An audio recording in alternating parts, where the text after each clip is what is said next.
நெல்லை உள்ளிட்ட மாவட்டங்களில் அதி கனமழைக்கு வாய்ப்பு. வானிலை ஆய்வு மையம் எச்சரிக்கை.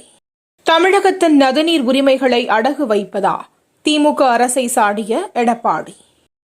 பன்னீர்செல்வத்தை எந்த காலத்திலும் சேர்க்க மாட்டோம், அதிமுக திட்டவட்ட அறிவிப்பு. ஏற்காடு மலைப்பகுதிகளில் கனமழை. படகு இல்லத்தில் மழையில் நனைந்தபடி சுற்றுலா பயணிகள் சவாரி. உதகை மலர் கண்காட்சி. சுற்றுலா பயணிகளின் வருகை அதிகரிப்பால் மேலும் 3 நாட்களுக்கு நீடிப்பு. ஒடிசாவில் 35 சட்டப்பேரவை தொகுதியுடன் 49 தொகுதிகளில் இன்று 5ஆம் கட்ட வாக்குப்பதிவு.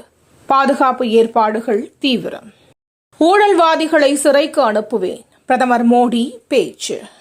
100 நாள் வேலை ஊதியம் 400 ரூபாயாக உயர்த்தப்படும், காங்கிரஸ் எம்பி ராகுல் காந்தி வாக்குறுதி. ஆம் ஆத்மி கட்சியை நசுக்க பார்க்கிறார் பிரதமர் மோடி, அரவிந்த் கெஜ்ரிவால் குற்றச்சாட்டு. உத்தரப்பிரதேசத்தில் பாஜக வேட்பாளருக்கு 8 முறை வாக்களித்த நபர், இணையத்தில் வீடியோ வைரல். பாகிஸ்தான் ஆக்கிரமிப்பு காஷ்மீர் பகுதியை மீட்போம், அமித்ஷா உறுதி.